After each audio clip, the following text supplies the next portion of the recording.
Dans ce quatrième paragraphe, je vais parler des lois logiques et des modes de raisonnement.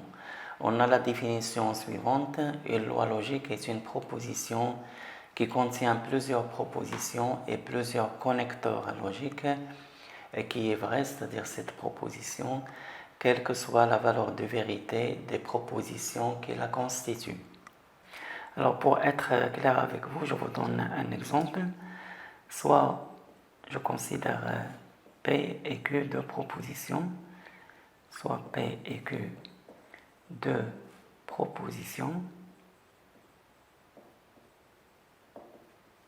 et je considère la proposition H qui est P implique Q équivalent à non P ou Q. Alors on voit que cette proposition H, elle est constituée de deux propositions, P et Q. Elle est constituée aussi de quatre connecteurs qui sont l'implication, l'équivalence, la négation et la disjonction. Donc pour que H soit une loi logique, il reste à vérifier qu'elle est vraie, quelle que soit la valeur de vérité des deux propositions P et Q. Alors pour cela, on va dresser un tableau de vérité de la proposition H. Alors essayons de compléter ce tableau-là, le tableau de vérité de la proposition H. Alors pour le premier cas, P est vrai, Q est vrai, non P va être fausse, et P implique Q, vrai implique vrai, ça donne vrai. Pour le deuxième cas, on a P vrai, donc non P est fausse, et P implique Q, vrai implique faux, ça donne faux. Troisième cas, P est fausse, donc non P est vrai, et faux implique vrai, ça donne vrai. Et le quatrième cas, on a P fausse, donc non P est vrai, et fausse implique fausse, ça donne vrai pour l'implication. Là, on a la disjonction des deux propositions non P et Q. On a ici non P et là Q. Alors ici, on a faux, vrai, la disjonction, elle est vraie. Faux, faux, la disjonction, elle est fausse. Vrai, vrai, disjonction, elle est vraie. Vrai, faux, la disjonction, elle est vraie. Et H, pour H, on a l'équivalence de ces deux propositions-là. Vrai équivalent vrai, ça donne vrai. Faux équivalent faux, ça donne vrai. Vrai équivalent vrai, ça donne vrai. Et vrai équivalent vrai, ça donne vrai. Alors, on remarque que la proposition H, elle est vraie, quelle que soit la valeur de vérité des deux propositions P et Q. Alors, comme conclusion, on peut dire que la proposition H est une loi logique. Est une loi logique.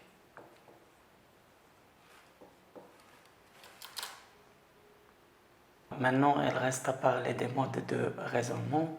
En fait, les modes de raisonnement, ce sont des propriétés qui nous aident à donner des réponses qui sont justes, claires et nettes et indiscutables logiquement.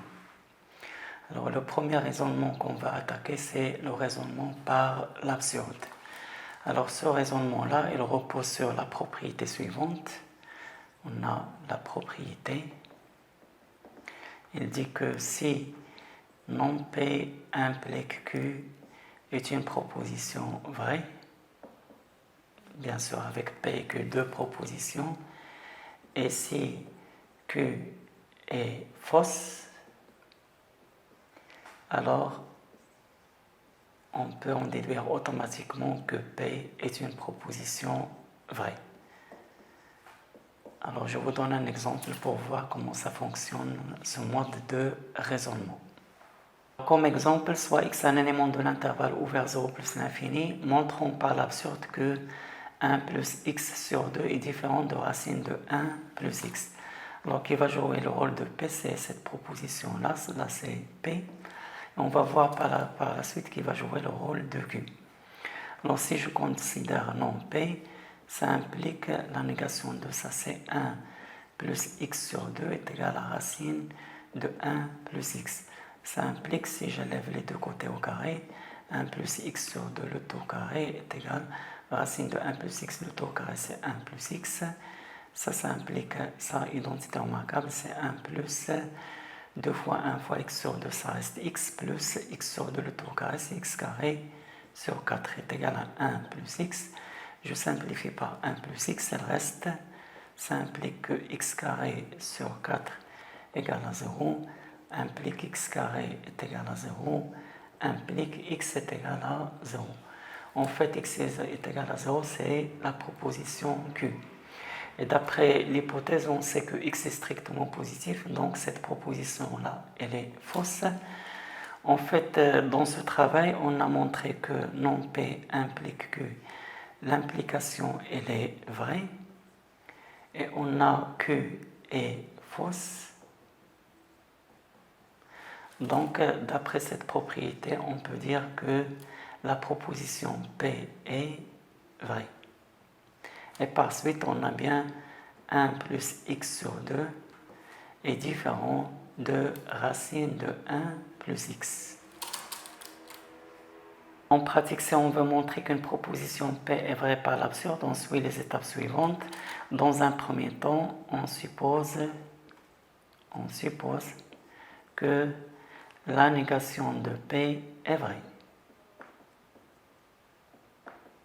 Alors, cette supposition doit conduire à une contradiction.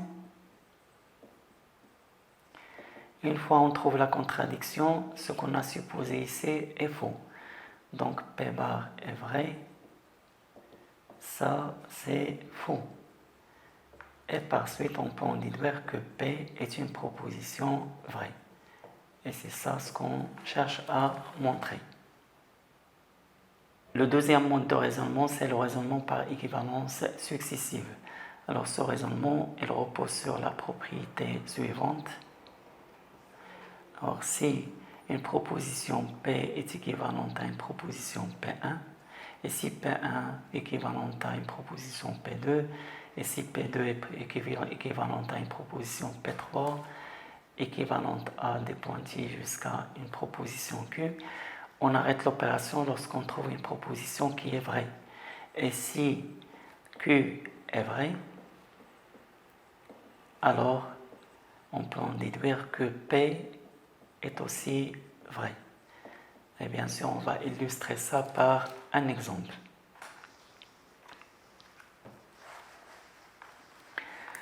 Alors, comme exemple,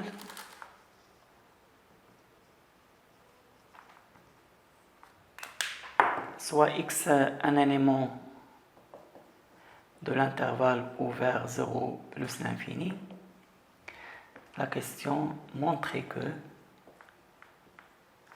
1 plus x sur 2 est supérieur strictement à racine de 1 plus x. Alors, on a 1 plus x sur 2 est supérieur strictement à racine de 1 plus x équivalent à. On a ici deux termes qui sont positifs, donc je peux élever au carré en conservant l'équivalence.